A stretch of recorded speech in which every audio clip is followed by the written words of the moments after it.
ඉතින් කොහමද? ආයිබන් කියලා පිළිගන්නවා මම ඔයාලව. මේ තියෙන්නේ ගෝවමල්.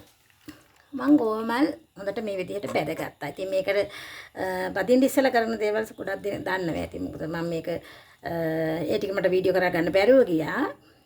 මම ඉස්සරම ගෝවමල් මේ විදිහට කඩලා පහේන උණු වතුර ටිකක් දාලා ලුණු කුඩුත් දාලා කහක් දාලා පැය භාගයකට තියලා ආයෙ හොදලා අරන් තමයි මේ විදිහට බැදගත්තේ. ඉතින් මෙන්න මේ ප්‍රමාණයට බැදගත්තාම ඇති මං හදන විදිහට හදන්න මේක.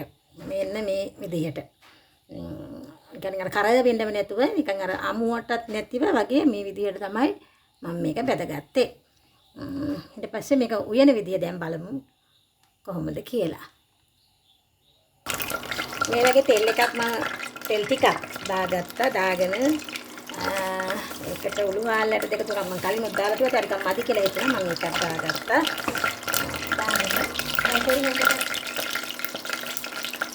එන්න හොඳට පැහෙනවා. ඊට පස්සේ මම දාගන්නවා මේ සුදු ලුණු. සුදු ලුණු දාගන්නවා.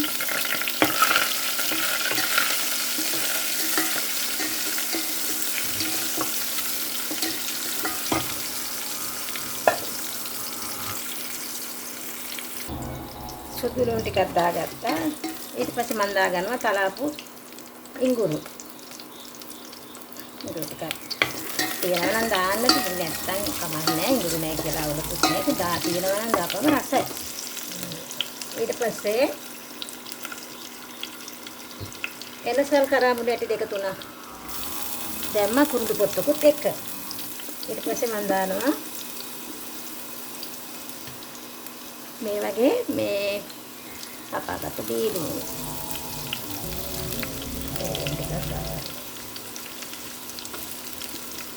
සම්පතක් දෙන්න. ඒක සාමාන්‍යයෙන් අපි දාන්නේ තමයි. දාන්නේ මේක හොඳට සම්පාද වෙනවා. සම්පාද කරගන්න තමයි ඕනේ. ඒක මහා ලොකු දෙයක් නෙවෙයි.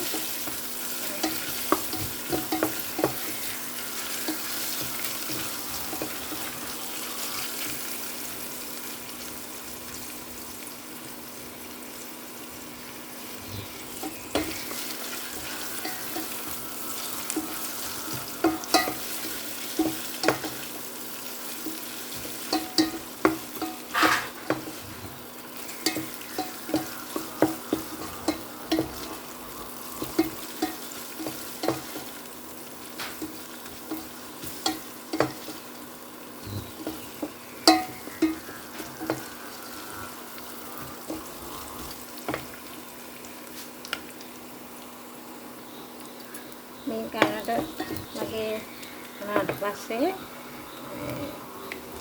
අපි මේක දාගන්න කෑලිස්. කෑලිස් තමන් කන ප්‍රමාණයට සැරට හරි කන නැතුව හරි දා ගන්නවනේ. ඒකේ තමන්ගේ හැටියට එක එක්කෙනා කන ප්‍රමාණය වෙනස්නේ. සැර කනවා සමහර අය සමහර කන්නේ. ඉතින් මගේ සැර ප්‍රමාණයට තමයි මම දැම්මේ. ඊට පස්සේ ලුණු දාලා ආයෙ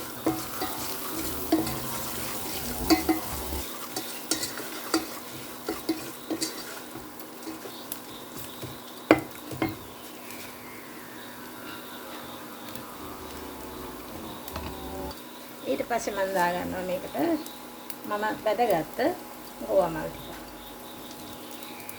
ඉතින් ගෝවමල් හරිම ගුණාට යනවා. නයි මේ කියන්නේ වෙජිටේරියන් අයට හොඳයි ගොඩාක්. ගෝවමල් කනවා නම් ඉතින් කාන්ති පරිස්සමට කන්න ඕන. මොකද මේ අර කණු රතු ඉන්නවා. ඒත් ඉතින් ඒක සුද්ධ කරලා හොඳට ගන්න ඕනේ. ගෝවමලක් ගෙනාපුවම එදාම උයන්නේ නැහැ මම උයන්නේ දවස් දෙක තුනක් ඒක තියෙනවා ෆ්‍රිජ් එකේ දාලා තියෙනවා. තියලා තමයි මම උයන්න ගන්නේ. මොකද ඒකට අර තියෙන අර තෙල් ගහනවා කියලා ඒ වගේ ඇති වෙන පොඩ්ඩක් ෆ්‍රිජ් එකේ තියෙනවා. උන් වතුරෙන් හොදට හොදනවා. මට මේකට මිස් මදි වගේ තියෙනවා. මම බිස්කුට් එකක් දැම්මා. අම්මගේ රස අනුව කරගන්න ඕනේ. දැන් මේක ගොඩක් මෙයා වෙන්න ඕනේ. මොකද පැදිලානේ තියෙන්නේ. ඒකෙන් ඉන්න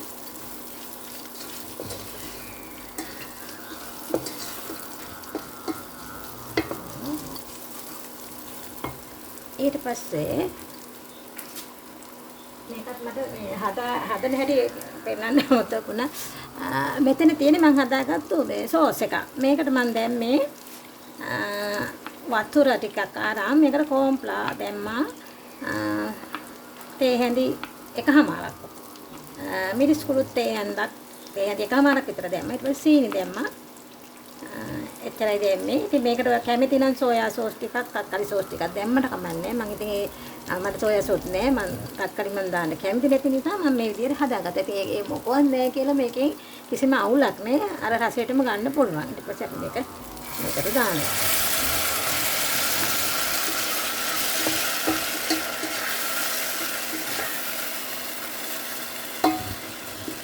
හරි රසට එනවා මේක. අර කොවම නිකන් උයලා කන්න බෑ ඉතින් ගාවත්. ඒක කිසිම රසක් නෑනේ.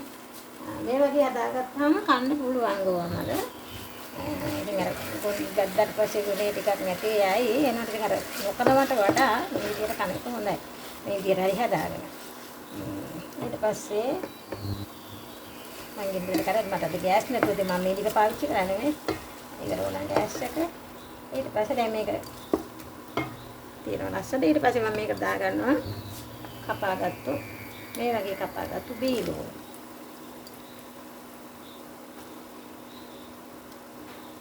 මාළු පිරිස්. ඒක තමයි.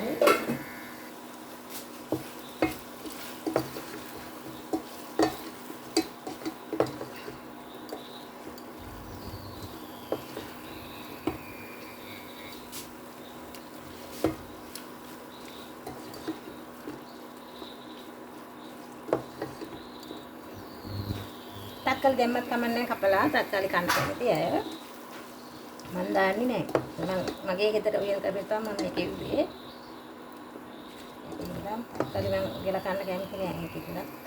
එහෙනම්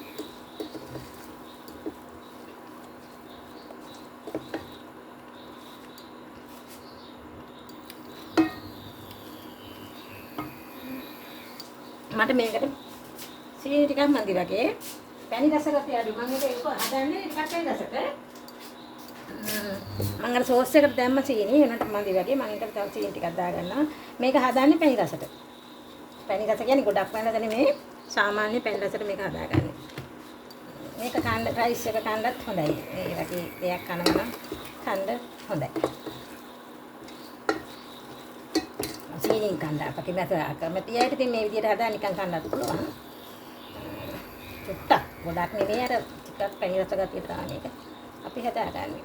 ඒ සීනි වෙනුවට තක්කාලි සෝස් වගේ දැම්ම නම් ටිකක් චුටි පැණි රස ගතියක් එනවනේ හේත් කමන්නේ.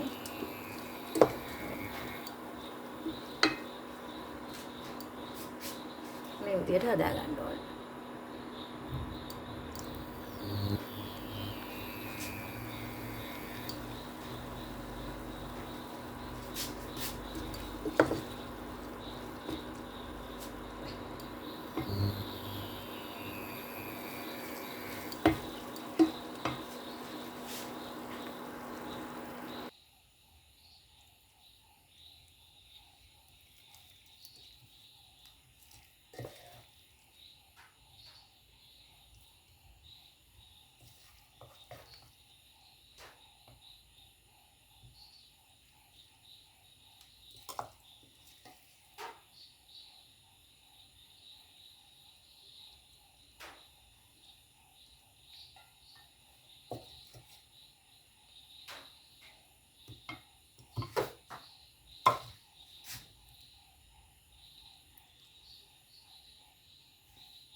මේ තමයි මං හදාගත්තු ගෝවමල්. මේකට කියන්නේ ගෝවමල් මේ ඩෙවල් එක කියලා කියන්නේ. ඉතින් ඩෙවල් එක මාළු කියලා කියන සමහරු මේ ඩෙවල් එක හදන්න ඊට වඩා ගෝවමල් මේ ලොකුවට ගන්නවා. ලොකුවට අරන් මේකට මම ඉතින් අර චූටි චූටියට මේව කරේ අර සාත්තු ඉන්නවනේ ඒකෙන් තමයි චූටි චූටියට බලන්න එම්මේ ඔකලත් ගෝවමල් මං කිව්වනේ කනකොට පරිස්සමට කන්න ඕනේ කියලා.